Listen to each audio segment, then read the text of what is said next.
Microphone check, 1, 2, what is this? It's the 5'7" assassin in the podcast business. I am your host, Rohan Patra, the rap music plug at your service. Here we are again at the end of a rainbow. The Rap Music Plug podcast presented by QLC TV is the remedy to the I don't have anything good to listen to problem. Through in-depth album and song reviews, as well as artist interviews and general rap commentary sprinkled in between on all of what the mainstream and underground rap scenes have to offer, this is your one-stop shop to knowing what to add to your queue, play next, or pop into your record player. Welcome to the show. What is up, family? Today is a very special episode as it is the first time we host a member of the powerhouse label Backwoodz Studioz. With me is a producer, engineer, mixing, mastering phenom whose work is a pivotal reason why those Backwoodz Studioz releases we've all come to know and love sound like that. And what I mean by that is an infinitely rewarding, perfectly chiseled brick of sound is how I'll put it. Who's engineered and produced on BRASS, engineered Haram, 2 albums, as fans of the show would know by now very clearly, that aren't just good albums in my opinion, but are personal classics. But his work extends outside of just this collective, having worked with other cutting-edge artists, particularly from his hometown community in New York and Brooklyn. Heems, Baby Gandhi, friend of the show, Fatboy Sharif, Rap Ferreira, and many, many more. So I'm happy to welcome Steel Tip Dove to the show. How are you doing? Hey man, what's going on? Thanks for having me. Yeah, I'm doing good. Super excited to have you on. As many people know listening to the show, like your work has been almost always in the rotation, whether it's through actual straight production, your engineering work, you've been all over the place. And then you have this latest record that you just dropped that is absolutely fantastic, which we will certainly get into. But before we get into your career and all the great work you've created, I think right off the bat, the words mixing, mastering, engineering get thrown around often. But I know that many of us listeners, and I'm definitely including myself in this, aren't always clear as to what these terms fully mean. So I think it would be really helpful to just level set on what audio engineering, mixing and mastering actually is, and are these different individual processes, and what are they all about? So before I get into it too much, Willie Green is actually the true are you familiar with Willie Green? Very, very familiar. He is truly the final step. So he is the true mastering engineer when it comes to specifically Backwoodz releases. If they're getting released, if they're getting pressed to vinyl, all those projects you just mentioned, he mastered. So he's the mastering engineer for sure. And he mixes most of it as well. Like I mixed my own record and I have mixed, I mixed some stuff on Terror Management. But for the most part, Green is I am a mixing mastering engineer, but I just want to give a shout out to Green right away because it is true that if it's going to come out on Backwoodz, it's going to be mastered he's the mastering engineer, the final audio touch. So engineering, right? So engineering is mixing and mastering, but engineering is also a catch-all term for recording as well.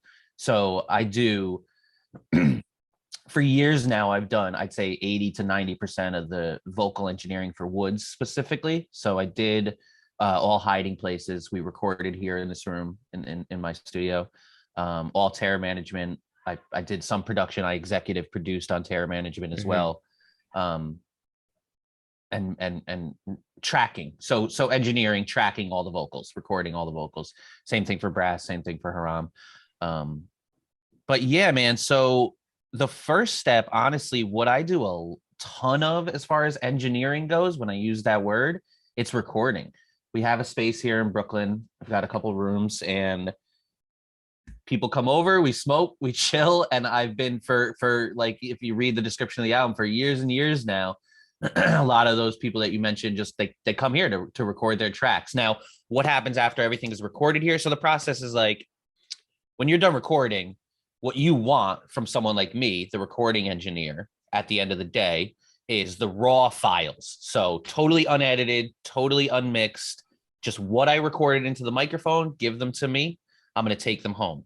The next step after that is you give them to the mixing engineer. Now, a lot of times I am the mixing engineer as well. So they'll just give me the files right back or not even take them home, or we'll ship them right off to green, raw like that. But then the mixing process will start. And, mixing is crazy, dude. It's so, I hate it and love it. And the part that I hate about it is kind of funny. The part that I hate about it is you kind of get better every week, which is really frustrating because you're working on this project, you fucking love it, it comes out, best shit you ever did, it's out. A month later, you're like, I'm better now. I see. I wish I could. You know what I mean? And then you look at stuff 3 years ago, 5 years ago, 6 years ago, forget about it. You want to delete it and do, but just because you've gotten better. So mixing is that sort of thing where, I would say writing and rapping, I don't do that, so I'm not going to speak to that, but I would assume. But making beats, right? That's not something that has the same effect. Like, do I think I get better at making beats every week the same way you get better at mixing? I don't know. I think with something like that, something creative like that, that goes up and down. You make the best beat on a Monday, the worst beat on a Tuesday, with something like mixing that's more technical and you get more tools, you learn more. You really do kind of literally get better as time goes on, like the little notches up on the quality. You know what I mean? With beats, it's more like a beat I made 10 years ago might be the hottest beat to someone else that I make 2 years from now. So I find that kind of interesting, but that is hopefully at least a little insight. I don't know.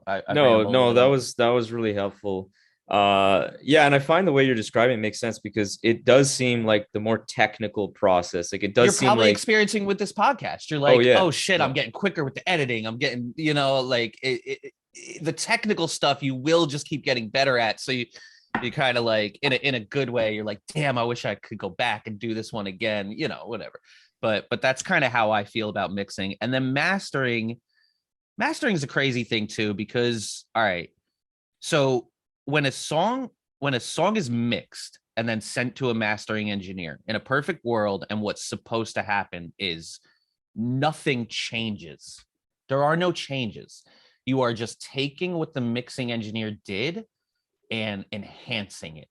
So the person who's doing the mix makes decisions like, I'm going to put this sound a little bit to the right and turn it down. I'm going to put this sound a little bit to the left and turn it up, and put the bass a little bit lower.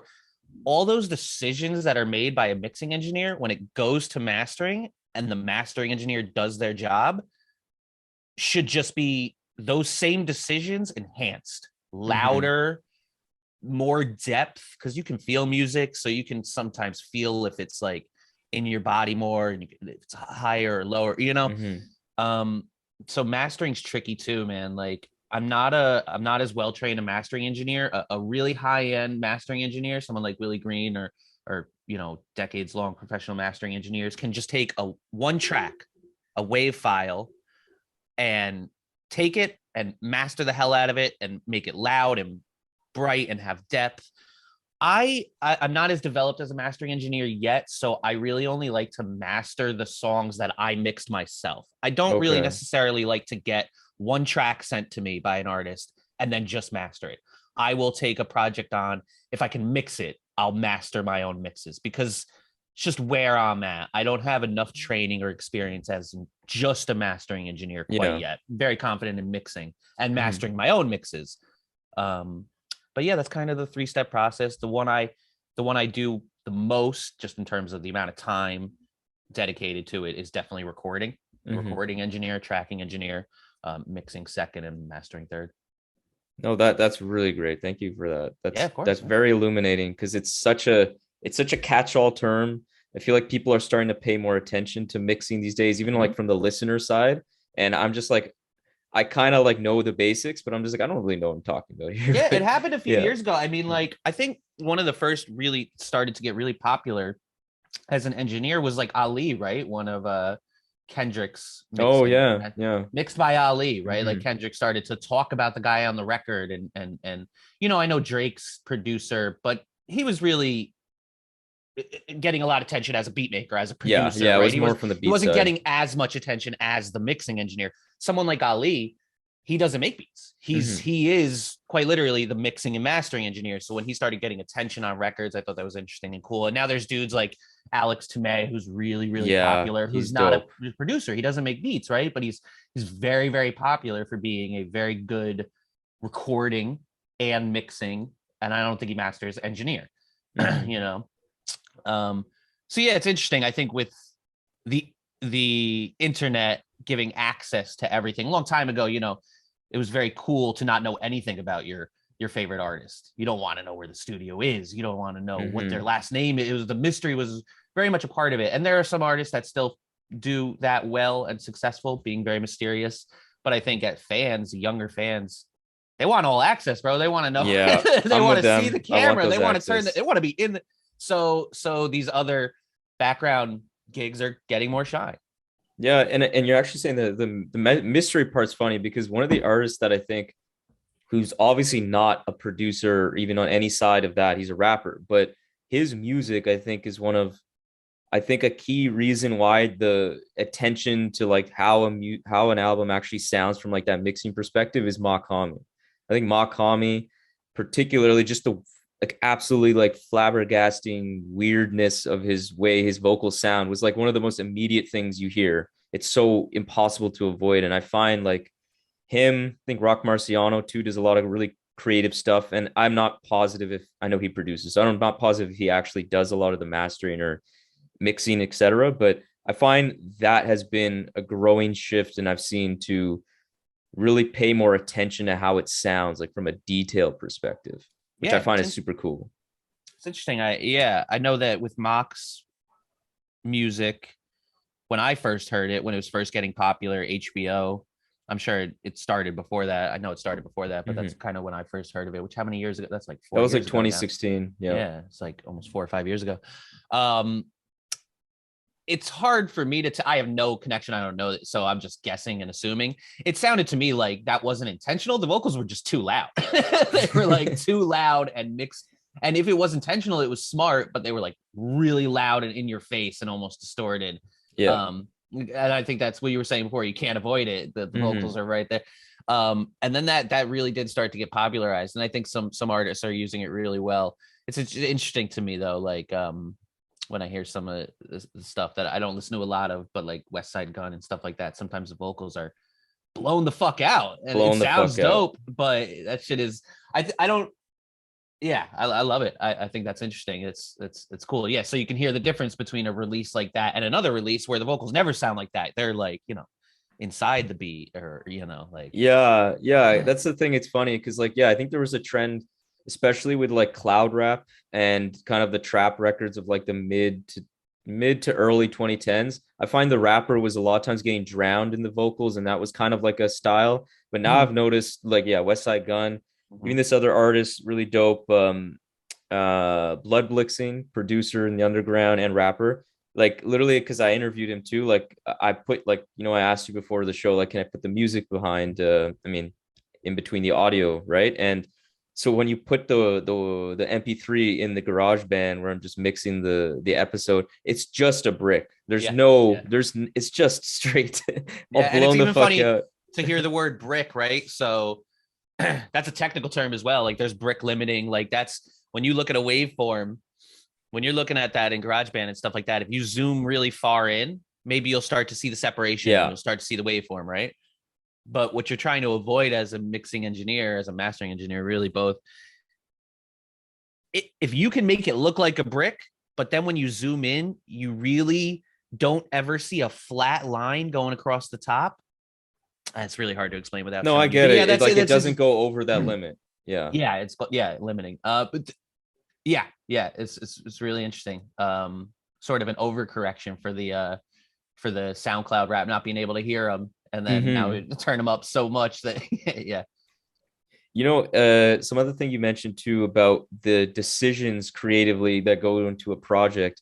How involved is the mixer? I guess because the way you described it, I'll focus on the mixer here, not really the master. Like the mixer, as it relates to how the album is supposed to sound, whether it's like super rough, like the vocals are super high, or super pristine and like clean. So basically my question is like, do you usually, as if you're mixing a project, typically just get direction from the vocalist or the producer, the beat maker to say, hey, we want it to sound really gritty and like sound like this? Or do you have some creative license as like with the cachet of your work to be like, let's see how you want this to sound, like how you think this makes sense, and we'll take it from there? Yeah, definitely both, bro. Definitely 50%, 100% one way or 100% the other way. Like, you're starting with where you're at. So if it's recorded on shitty equipment, then if someone tells you that they want it to sound, or not shitty, but like, less expensive equipment, and someone is like, send you a reference and they're like, here's this Drake track, I want to sound like this, I want my vocals to be buried in the beat, loud, but da da da, you're like, oh, that can't happen because the microphone wasn't good enough. We'll do the best we could. But if someone sends you and like, I want it to sound distorted in a rough mix, you're like, great, I'm in that position. Because so all right, so that's the where you're starting. Let's just say the equipment is good. To answer your question, like, some artists are just gonna be like, mix it, send it to me, I'll let you know after the first mix, I'll let you know A, B, C, or everything's great. Other artists are like, I want to sit right behind you and direct, turn that up, turn that down, pan that to the left. That happens less and less as you get a little more popularity and experience on both ends, right? So me as a mixer, if I keep gaining trust from these artists, they're not going to come over and sit there and direct me. And even as they gain experience as artists, they know that, let me just do this. Let me just let this person do their thing. I'm going to know what to say once I get, they develop the terminology and the way to go back and forth. So that kind of grows from there. But there are still artists who are very, very hands-on with their mixes, whether it be in the room or just through email, back and forth through mixes through email. Someone like Woods, or someone who I work with, someone who's not just a client, but also like a collaborator and a friend. Often like some stuff will happen right during the recording process. So because you're after the recording process, you're going to send a demo, right? You're going to take the raw files, but you're also going to make a demo. You're going to be like, this is what, so the demo can be really rough, do nothing, just put the demo out so I know what the song should sound like, where the vocal should go, what it sounds like.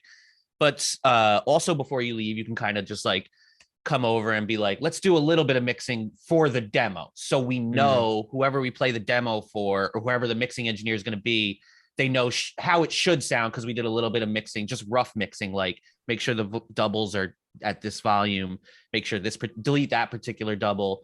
Yeah. You know what I mean? Like, there's a lot of decisions that can be made on the spot during recording. And then there's a lot of decisions that can just be made back and forth after mix number 1, mix number 2, mix number 45, mix number,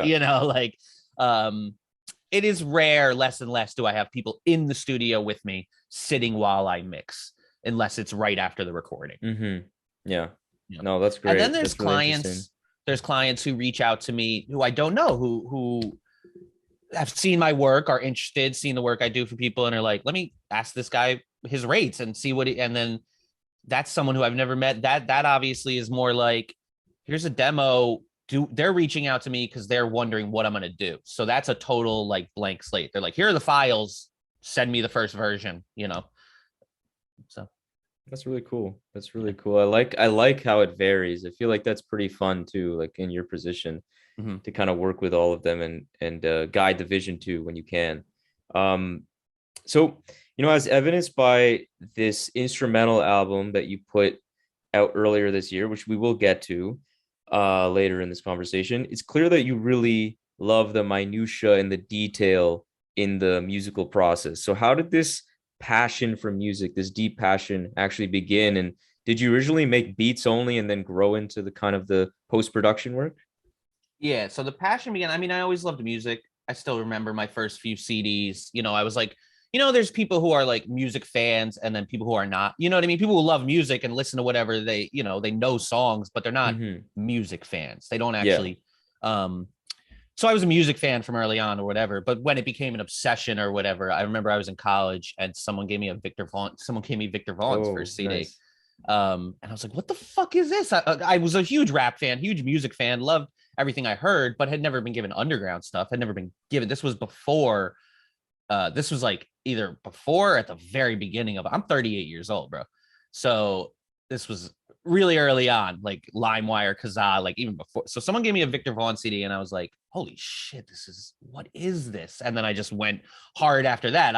I wish I remembered more details, but it was so long ago. But I remember I can't even remember who gave it to me and what did I get next? You know what I mean? But I know generally it was the Def Juk shit and the Rhyme Sayer shit, all that shit that, and just became obsessed. And then in that same circle of friends, a few of my friends were like, yo, I want to rap. I want to record songs. I want to be a rapper. I want to be a singer. And, you know, they were like, do you want to do that? And I was like, no, that's not in me. I have no desire to write lyrics or but that sounds really cool to me. I'm going to go buy the computer. I'm going to record you guys. That's all I knew. I was like, I'm going to figure out you need someone to record it. I'm going to figure that out.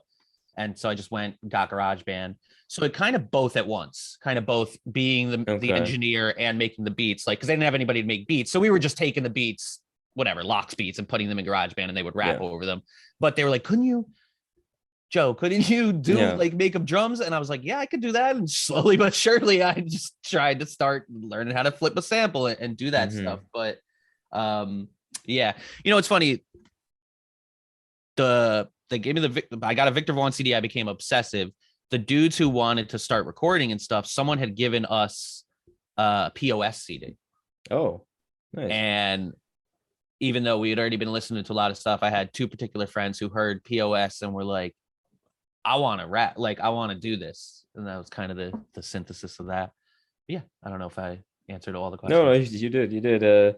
One of the things that when I'm researching kind of like how you came up, one of the early collaborations, at least I can tell from some of the press you got early on, that started to, I think, really like improve your buzz in the community, was working with Baby Gandhi, Lakutis, Heems back in like the early 2010s. Yeah. And it's funny because I actually didn't know of you then, but I did hear their work, particularly Heems. I really liked Nehru Jackets, but then I know Wildwater Kingdom that you worked on.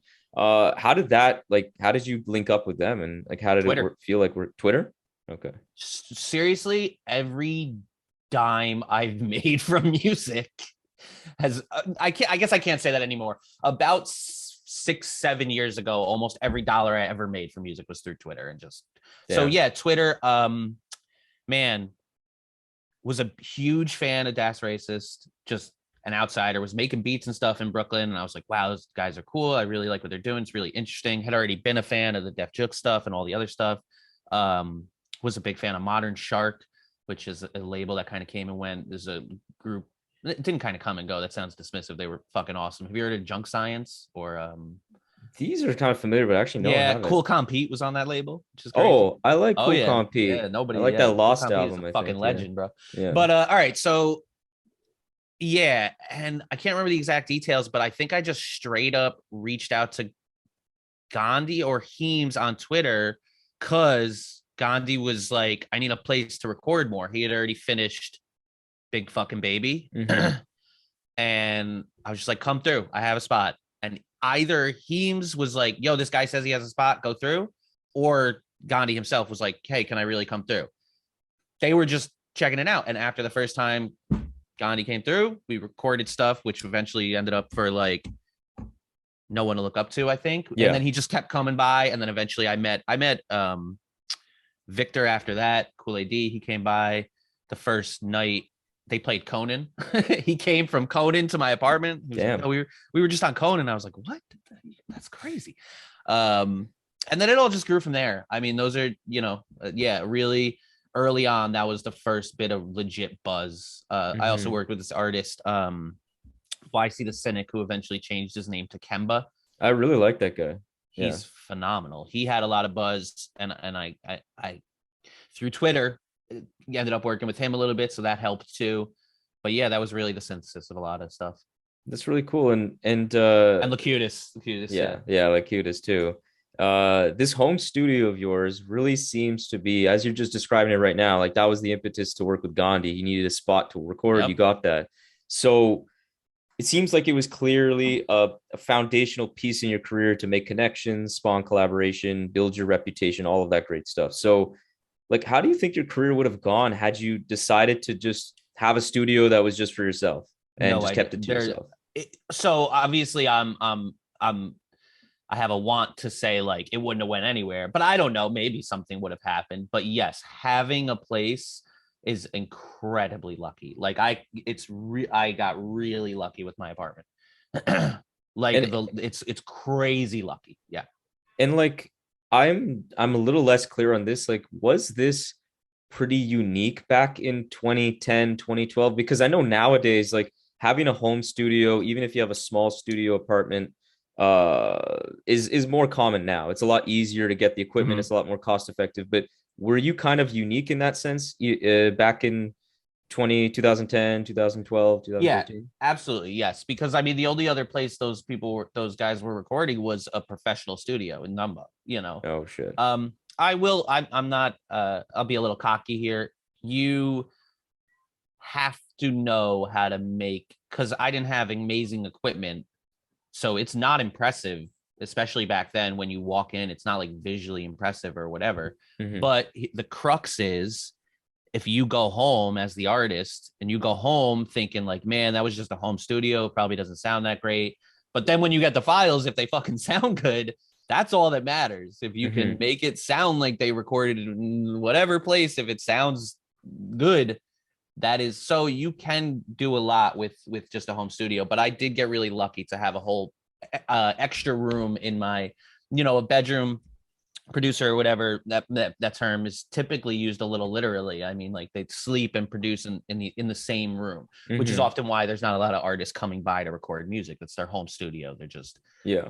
I had a separate room dedicated to it, so it was easier to set that vibe, let somebody come through for a few hours, really have the good studio vibe. I mean, like I for a long time, I don't like using the word studio either, because Really? I don't have a mixing board, I don't have like a huge mixing board. I have equipment here, there, or whatever. I use it. I've learned to just be able to use it or whatever. But visually, if someone walks into this room, it's an apartment with recording equipment in it. You see what I'm saying? Yeah. So felt a little false advertising me to be like, come to the music studio. Well, no. Come to the, but to answer your question, I think if you, as a young person or whatever, if there's any chance, because the reason I used lucky is because even financially, we pay really low rent for what this apartment should be worth because of how much space is in it. Yeah. I don't have a roommate anymore. Originally, I had a roommate and we still had enough room for a studio. That can just go to show you, like, we got really lucky with the size versus how much we were paying. What I was going to say is, if you can do that, if you can have a space that's got a good enough vibe for people to come over for a few hours and not feel like they're on your bed, lean into that, because that got me so much. That really led to so much. Not even trying to belittle my skills, but just having this space was unbelievable.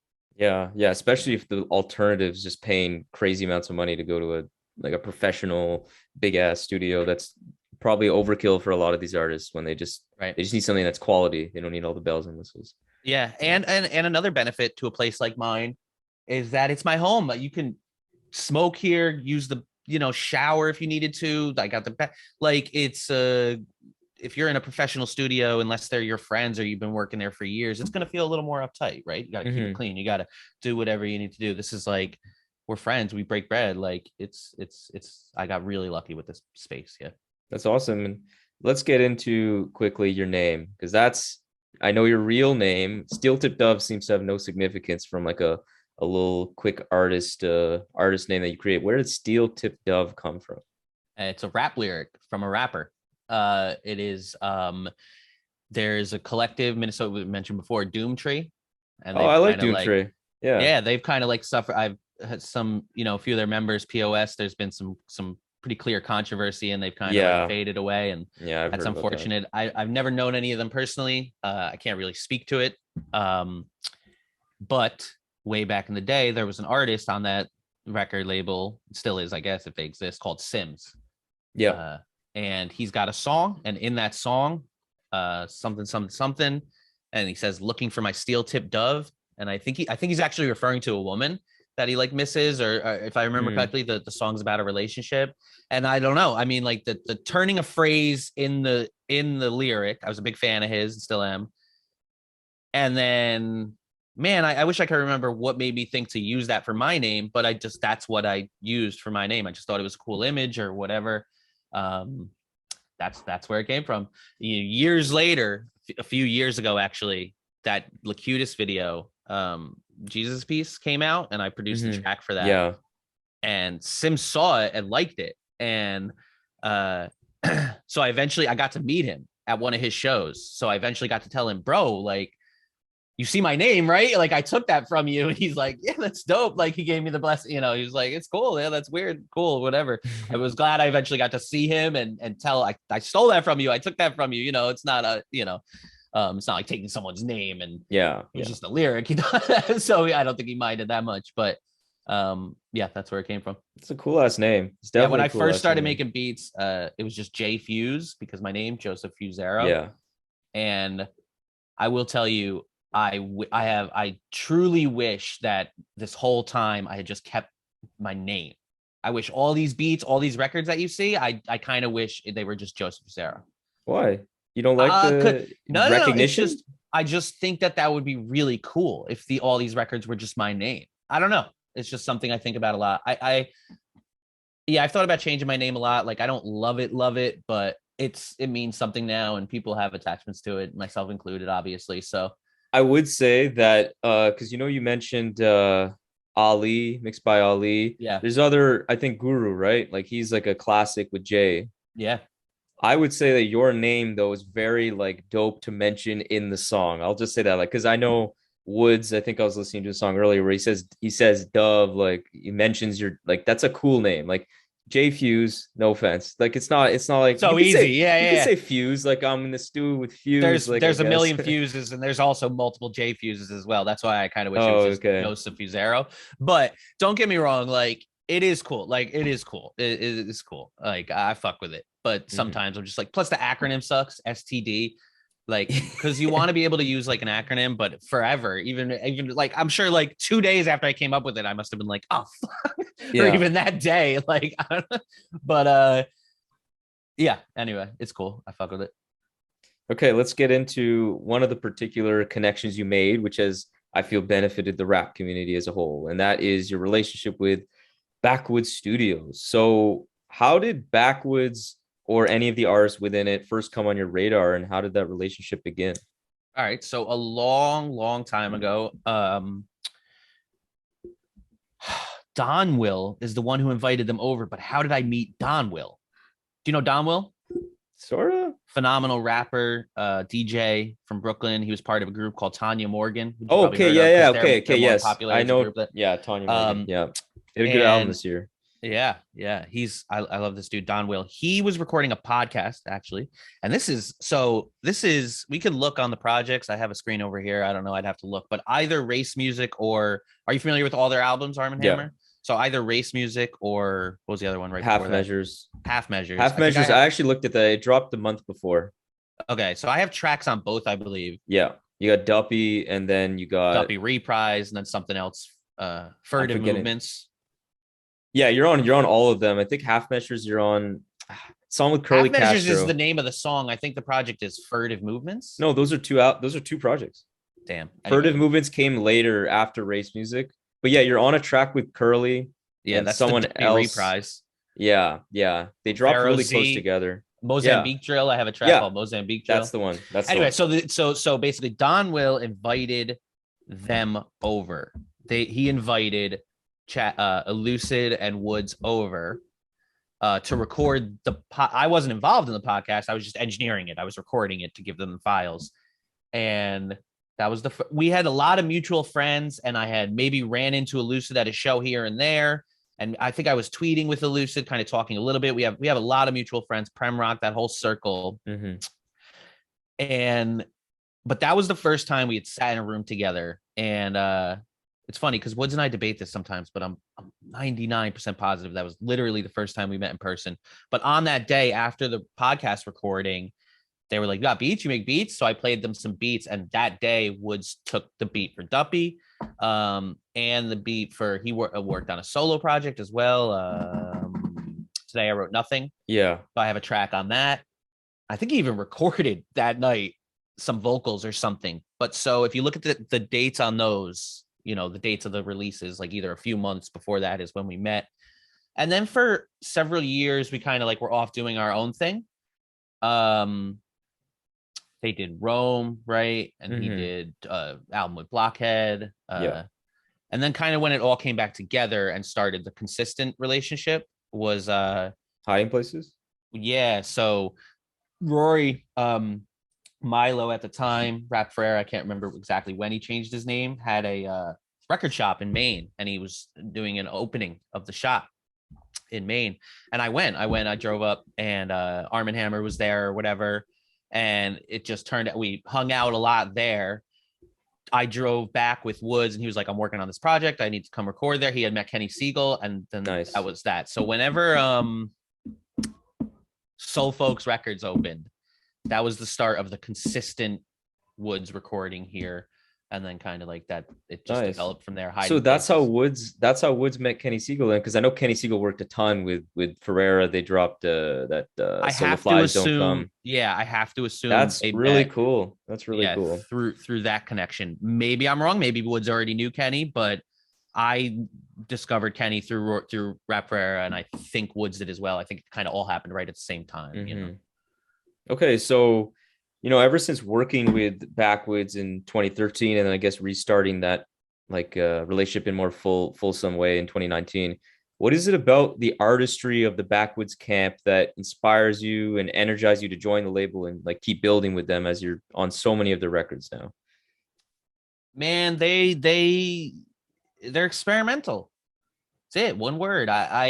I fuck with all music. I love pop music. I love the most, I don't even call them guilty pleasures, but I love some of the quote unquote shittiest music you can imagine in some people's opinions, like just as an easy example, like I love Drake's music, but the reason I love it is specifically listening to it and being like, oh, this is why it's so popular. This is so dialed. This part's so dialed in perfectly. This part, I'm not as a big a fan of it as someone who makes music or someone who's looking at it for something interesting, but I am a big fan of it for what it is.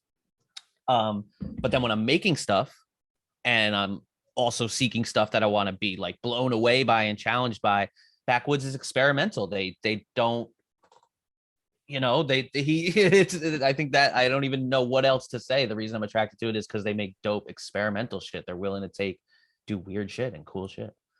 Yeah. I think they push the envelope, and I think they just put on I just really like, because I would imagine as a part of the group, like not just from like a listener like me, I like the way they do business too. Like that's something like that I don't know if gets talked about as much. I just always find there's a certain care that all the artists, like I don't find there's any, I'm not going to name names. There's big labels that you can just, there's always like two artists where they just got no press, no marketing push was behind them, and they just got like thrown out after, and they just got disposed of. Like they just signed them for clout and then just ditched them. Like it seems like the crew over there really does work and does shit. And then all the artists are always of a Backwoodz release is like a imprint. It's like a stamp of approval immediate, kind of like Willie Green is like a stamp of, and now I think you for sure, like a stamp of like this is gonna sound great. Like even Mantis Miasma, like I know you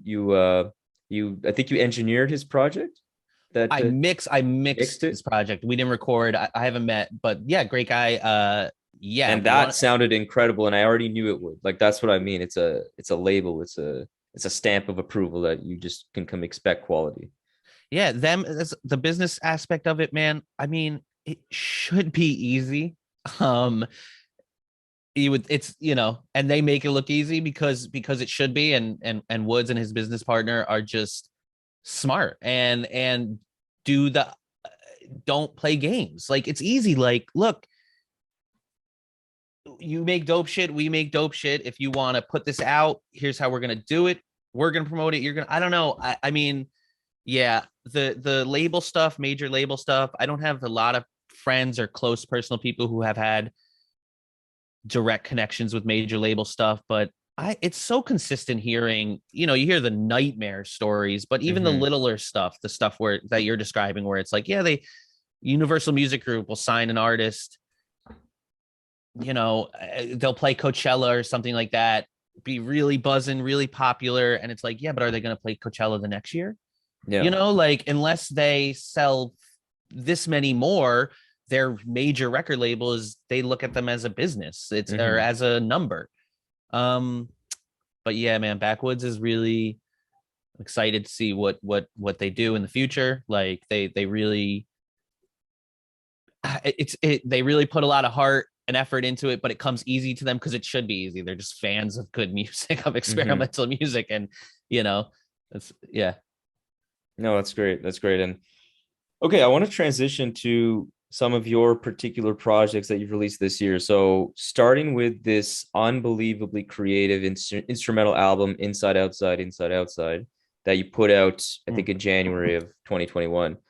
But there's so much more to this project than just calling it an instrumental album. So I don't want to not do it justice. So could you expand on what the vision was and the unique structure in particular for this album? Sure. Middle of the pandemic, or even like early on in the pandemic or whatever, I'm just like, I need to find something else. I have released so much music and done so much music. This started before the Inside Outside thing, but when I was releasing instrumental tapes, beat tapes, I even did a Patreon where I did one a month for a whole year. I'm doing that again this year. I started to need need a reason to put out an instrumental tape, but like a little bit of a bigger one, not just a clever name or whatever. I was always, they're not even available on my Bandcamp page anymore. I can send them to you, but I've always had like funny names or whatever. But anyway, fast forward, I needed a clever reason. So a long time ago, I did an album where I made paintings on canvases. I'm not a painter. I've never painted before in my life, but I was like, I need some other reason. So I bought a bunch of tiny canvases, fucking painted some colors on them, tried to do shapes. They were cool. People fucked with them. I was like, this is my album. These paintings are my album. And I sold the paintings. And if you bought a painting, you got a digital download of the album. And then eventually you could just get the album as well. But I loved the music. I loved the album. I put effort into that. But to release it, I wanted something extra. So I did that. Like a year later, I did watercolors. Nobody bought them. They were all the paintings were actually cool. Watercolors are hard as fuck. Fuck that.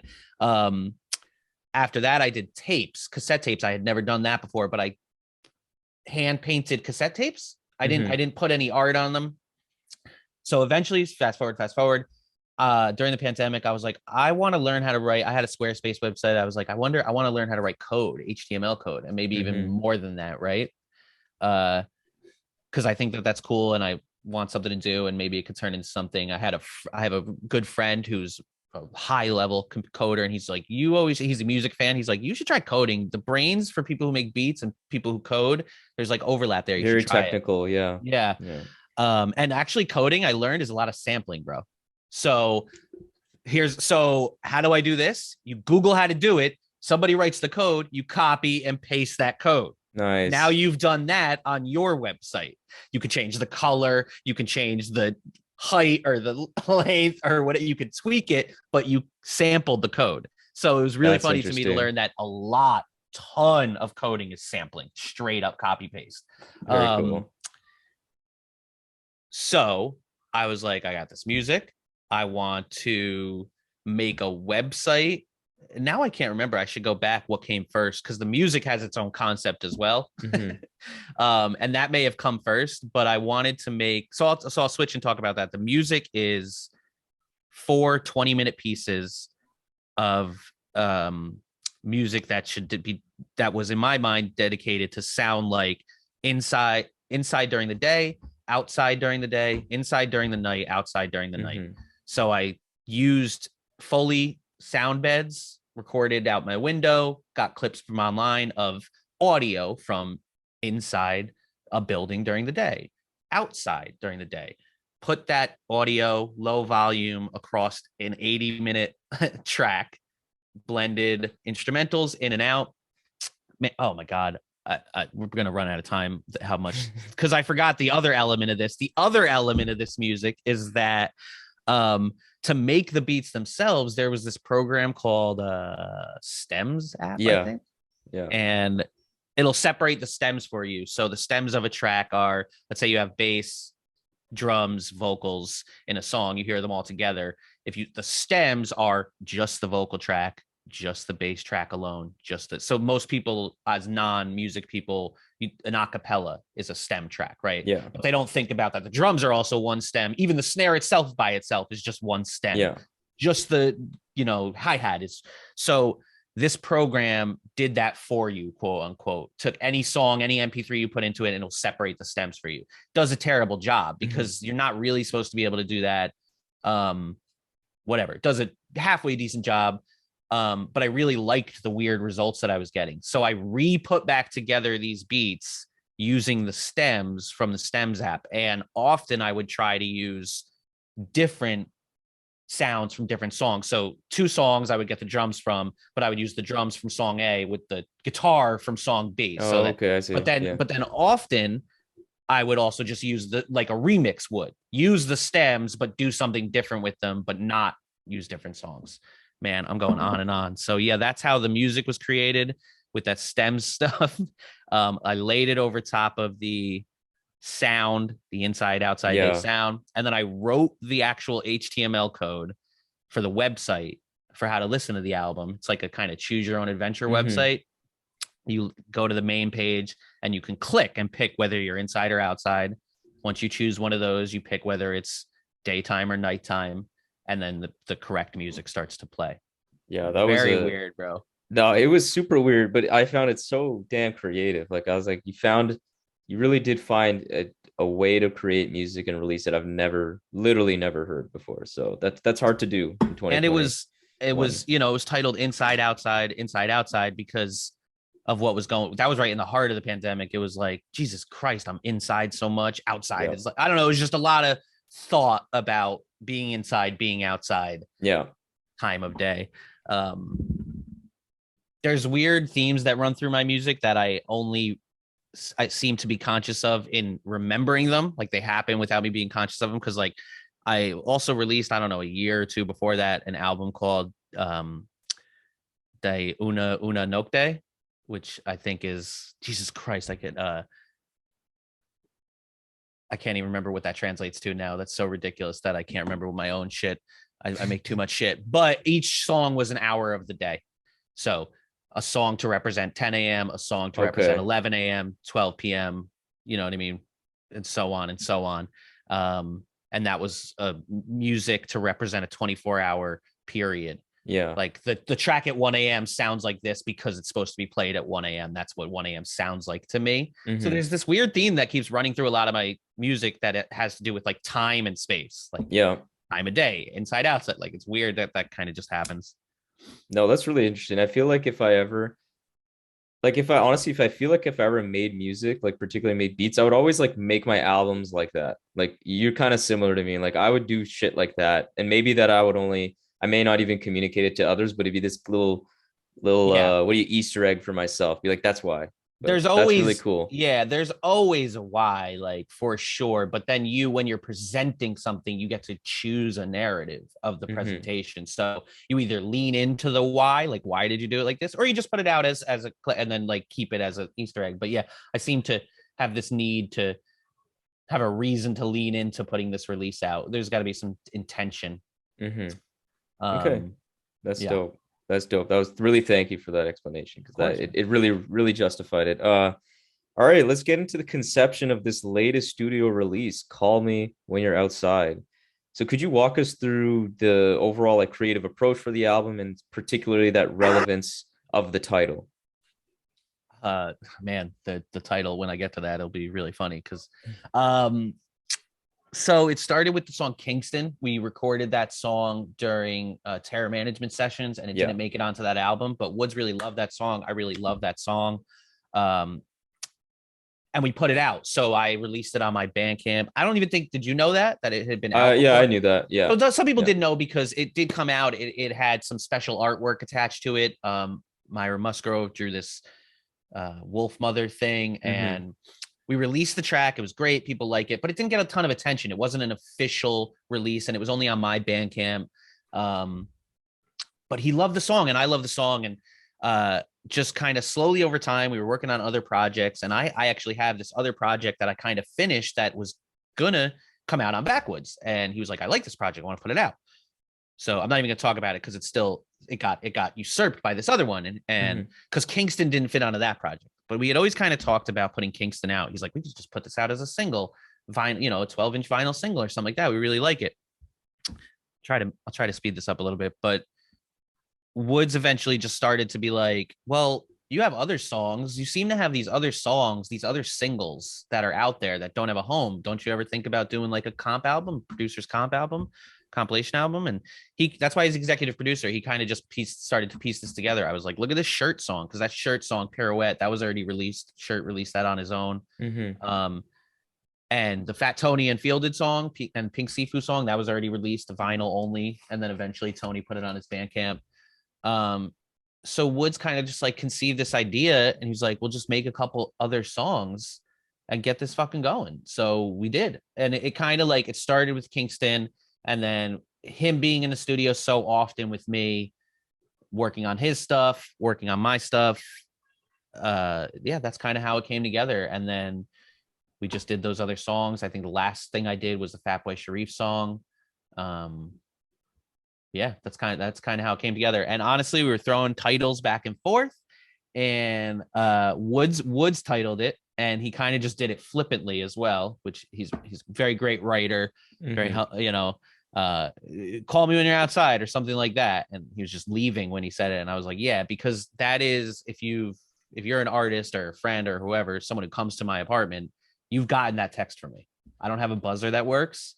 So pretty much everyone I know has gotten the exact same "call me when you're outside" text from me. So it was pretty solid title. That's genius though. Yeah. Especially because it's in the spirit of collaboration, which is your studio. Like it fits.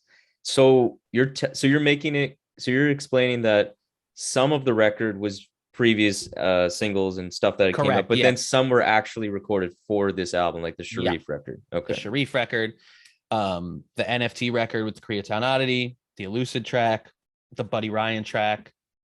Those had not been released and had been recorded for this. The NFT track, Adult Swim tapped Woods to do a single. And, you know, last year, I think they asked More Mother to do a single, and More Mother asked Woods to be on it. And they asked Willie Green to produce it. This year, they asked Woods to do a single. Woods asked the Koreatown Oddity to be on it, and he asked me to produce it. So we used that as a jump off point for this project. We had already been working on and developing this album when the Adult Swim thing happened. So Woods and I were just more so his idea. He was like, let's use this when this comes out, since we'll make this a track on your project. And when it comes out, we'll use that as a jump off point to start promoting the project. So that was incredible. I loved being on Adult Swim. That was really cool. Yeah. They always have some dope singles, and it's a big good look too, and all that. You know, that the NFT song is, could be one of my favorites, if not my favorite on the album. And it's particularly because of the atmosphere from the instrumental. I mean, the verses from everybody on this album is like obviously top notch, as you'd expect. But the way I feel on this whole project, the way space is used seems super deliberate. There's like this consistent feeling throughout the album where even when the beats are still like have a variety, there's like this vastness to the atmosphere that I just find is so captivating. NFT, like I think I even tweeted, it's like, it's literally like you're traveling through space. It's insane. Like I love what you did with that. So I find it particularly interesting because as we talked about it, some of the songs were already released or as singles, as standalone pieces of work previously. But how would you describe the sound you were aiming to create on this album? Shit, man. I don't know, like atmospheric, I guess, in a way. Or, you know, I struggle with that, creating enough space for a vocalist, right? Because often some of the best rap beats in the world are sparse, because you're also listening to the record for the rapper as well. Not just, you might love the beat, of course, whatever, but you're there for two reasons. And I struggle with that as a producer. I make hundreds of beats, and often my shit will have 30 sounds in it. So, but sometimes they won't. Sometimes I'll be lucky or make a beat that has enough space. And I think that one had a lot of time or a lot of space in it. And it was funny too, because as that song came together, Woods was like, yo, I want to get Creativity on a track. Send him some beats. Let's let him pick the beat. He's the one that picked that beat, and Woods was like, I wouldn't have picked this beat. Whatever. Really? He didn't dislike it, but it wasn't something he would have picked. And then he killed it anyway, of course. But like, that beat's really weird. It's got a lot of really weird timing, and I wanted someone to pick that beat. I had that beat for a long time, and it's off kilter. It's very weird, the timing. And then when he sent the verse back, again, we already talked about this. He talked about time in the song. I mean, it wasn't titled. The song didn't have a name. And he sent his verse back, but then he didn't rap about NFTs. He just made the joke about give me an NFT of time. Yeah. Because NFTs are fascinating to me. The term non-fungible token is not born out of this NFT stuff. It's actually a term it's a finance term from forever ago. It means you can't change it, right? But that is bullshit of almost everything in the entire world. You can change almost anything. Virtually, there's so many things that can be changed, even when people say they can't. Time is not one of them. You cannot. That is one of the truly only non-changeable things in the whole world. Money, people, you can't change money. You can't make well, I know you can't, but you could. Like rip it the fucking half. It's not $1 anymore. I changed it, like inflation and stuff like that. Legally, not even what it was 5 minutes ago. So don't tell me I can't change it if I rip it into 4 pieces. Like you can't rip time into 4 pieces. You can't actually change that. So I thought that was and then I got off on a tangent. What were we talking about? You were talking about the overall sound of the album. Shit, man. It's a harder question because there's only the Fat Tony, the Don't Move track. That's the only one that stands out sonically a little bit differently. It's got a little bit of a less industrial, less creepy, less atmospheric vibe. Well, it's got a lot of atmosphere, but less dark than the rest of the tracks. But kudos to Woods, man. I mean, he curated it. He helped me he sequenced it and picked which tracks out and stuff like that. So yeah. No, that's interesting. I definitely, the sound, the atmosphere is what I would guess. Cause I also liked how there's industrial elements, but there's a lot of like jazz. Like I loved think it's on Kingston where there's like a nice like saxophone in the background. And that's again, where it's like in the distance. It's not like in your face. That's what I very consistent thing. So I love that. So given the fact that there's obviously collaborations with all these MCs and some singers too, what aspects in an MC or a singer do you really look for that signals to you that, okay, this person would be a good fit for my production? Experimentation. Okay. You know what I mean? Like if I can be sucked in by anything, like if I get sucked in by just like a very normal, standard, good rap song, all right, cool. I'm going to go to the project. If every song is like, oh, this is the same, this is another really good, but just verse, regular hook, verse, hook. Again, I'm not even trying to say that that's bad, but if they are one note, I'm probably not really going to be that interested. So yeah, weirdness and experimentation is what really makes me want to work with an artist if I have the chance. Yeah, for sure. Yeah. That seems to be the same reason why you're attracted to Backwoodz generally. Experimental music, man. I'm interested in experimental music. Yeah. Okay, and one of the things I really like, and this is also going back to Backwoodz, I don't know who does it. I have a sneaking suspicion it's Woods himself, but the write-ups for these records are always just like fucking amazing. I'm just like, damn, I'm so like, even Brass, I was obviously going to listen to the album, but I remember that one, I was just like, damn, this sounds incredible. Like this sounds better than I could have imagined.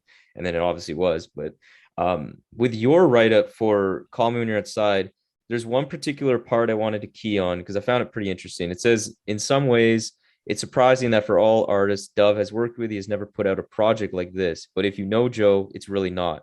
He has always been comfortable playing in the background and contributing in whatever way he could. For him, it's always been about the music.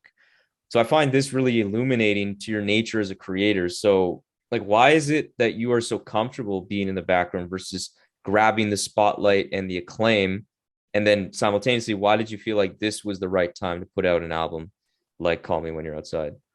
Um,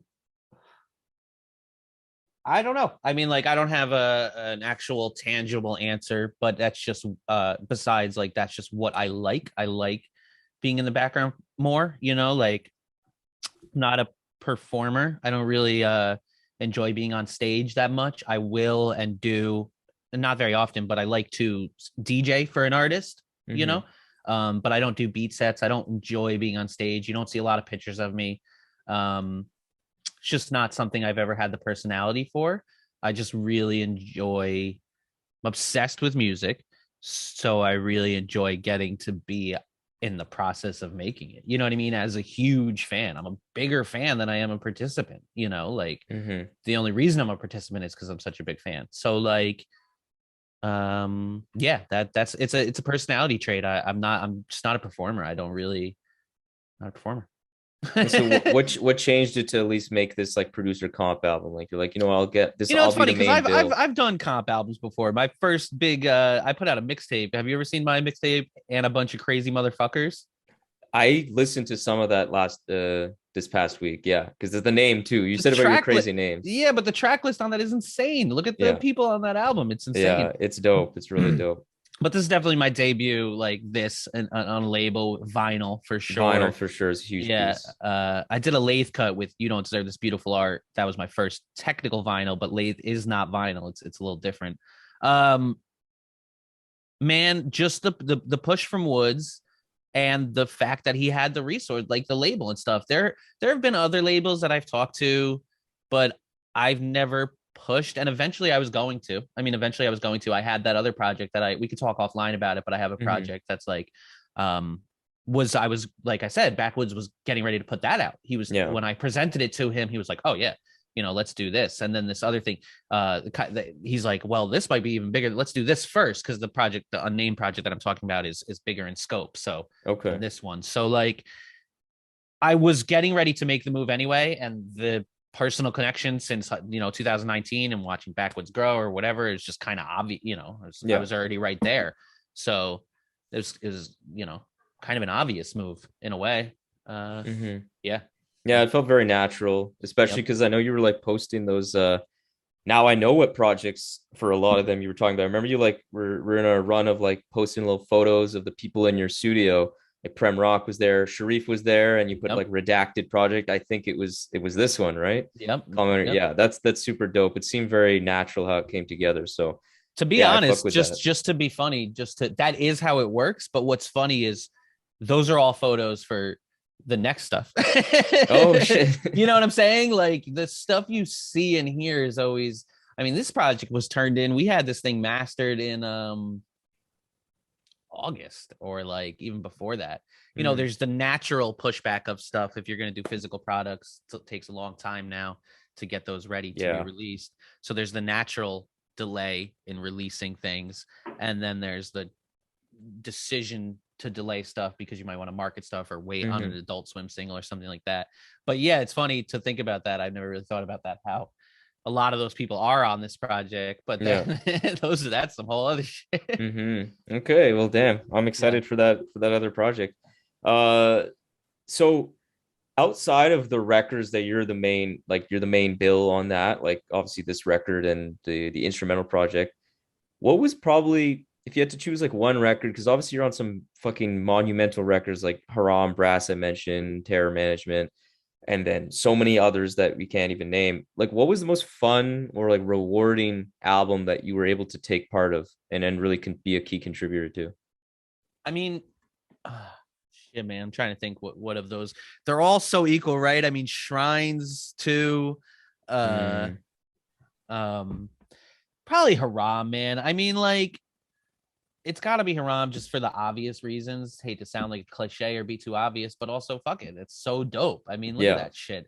That's some full circle shit right there. Like, I talked to Woods about it. Like, he was a fan of Alchemist, and then when you come back and reach around, like, he reached out to them. Yeah, that's what's like, crazy. It's so crazy, and I think Alchemist is one of the smartest, best beat makers, producers ever in the whole game, and he's made a lot of crazy decisions. One of the smartest decisions he's ever made reaching out to ostensibly the best rap group rapping right now. Yeah. You know what I mean? Like, it feels crazy to be working with these dudes. Sometimes it's just a little surreal. But Haram, just the reach of that was really cool. And I didn't, I engineered Wood's vocals on that. I didn't mix. Willie Green mixed, mastered. Elucid recorded his vocals elsewhere. But being there for it, managing the project, delivering stems to Alchemist, like all that stuff, like just crazy that I did that. And also Brass, because Brass is one of those things that people don't even know, bro. Like, Brass is insane, and it's one of those under the radar projects. And I did a beat. I think I did 2 beats on that. Yeah, you did. But Algiers, Franklin Fisher, if I think I'm saying his name right, lead singer of the band Algiers. Do you know them? Yeah. That's how I remember. I listened to the Call Out Culture pod when I think Woods was talking about how he got involved. That's a really crazy, because I didn't actually know the guy's name though. Me neither. I just knew the band. Yeah, same. And I was a huge fan, and they're huge. That was so crazy, man. And yeah, I got to work really closely on Brass. So that was a lot of fun. But yeah, as far as the biggest one, Haram, for sure. It's fucking crazy. Yeah, it's fucking crazy. Yeah. Yeah. I can never pick. Those two are like, they came out so close, well, somewhat close in time, and can never pick which one I like more. But honestly, I sometimes lean to Brass. Just because I think something with the, man, I don't know. Actually, I'm gonna take that back. It varied. They're 2 totally different things. One is one thing, the other is one thing, but has a lot of different things in it because there's different producers and different collaborations. Whereas Haram is one singular piece of work. So is Brass, but it's got more, So it's hard to compare them even. Yeah, but that sounds like such a fun, it's like a real bucket list kind of moment, dude. Like, we were recording them at the same time. Like, sitting on an Alchemist Arm & Hammer project for months is like, Jesus Christ, I cannot wait for that. I would have exploded. And it's still happening now. Like, some of the stuff we're working on now is just like, fucking A, bro. Like, I cannot wait for the world to see this shit. Like, it's crazy. All right, well, this has been a super, super fun conversation. I want to end it with talking about, you've already had a busy year, but what do you have upcoming in the future? Shit, man. Like, I'm working a lot with Fatboy Sharif on a project. I love that. Really, really cool. He's such a nice guy and really awesome. Working closely with Shrapnel on some stuff. If you're not familiar with that, I know you are. Oh yeah. If people aren't familiar with them, check them out. That's Prem Rock and Curly Castro have a group together. So I'm working closely with them. I'm working on a project with Jason Furlow, who's Nasaj from New Kingdom. Okay, nice. He's a little less known, but he's actually a fucking legend. It's crazy. So I'm working on stuff with him.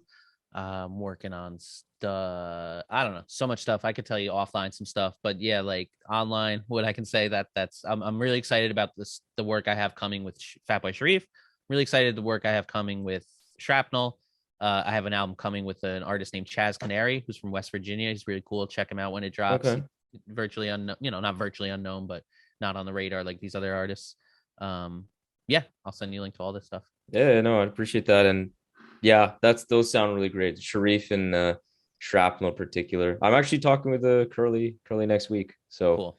Yeah, cool. that's gonna be great. So let him know I didn't say too much. All I just said is that we were working together. Yeah, that's all. And I think that's been known. That's been known publicly. So it's all. I think you're in the clear. But man, this has been fantastic. Really, really glad to kind of chop it up with you and give us all that detailed insight that I was really looking for. Because I think thanks, man. Super, super under talked about all the behind the scenes work that goes even past just the beat maker piece, which obviously you are too. Right. So thank you so much. It's been a real pleasure. Awesome. Thank you, man. This was fun. Take care. Yeah. Peace out. Later, bro. So this concludes today's episode of the Rap Music Plug podcast presented by QLC TV. I hope this episode gave you some fresh new perspectives on the latest rap releases, as well as a recommendation for the next great rap record to add to your collection. If you're an artist looking to level up your career, getting more gigs, album sales, merch sales, whatever it may be, I would love to help you with that by providing you artist development and writing services. So if you're interested, Contact me via email at qlctv.podcast@gmail.com or hit me up via Twitter or Instagram at rapmusicplugpod. I would be honored to lend my expertise and help you grow your career as an artist. And also for regular rap fans that just want to hear more quality commentary on the genre, follow me on Twitter and Instagram as well. For exclusive content and updates related to the show, follow the Rap Music Plug podcast on Facebook to help the show grow and ensure that everyone's listening to the best rap music at all times. Follow the show on the podcast platform of your choice. Make sure you leave a review and rating on Apple Podcasts so that the show can be spotlighted by that wonderful algorithm and be exposed to more people. You can find all of this information along with exclusive playlists created by myself by clicking the link that's in the episode's notes. So that's all for today. Talk to you soon. Peace.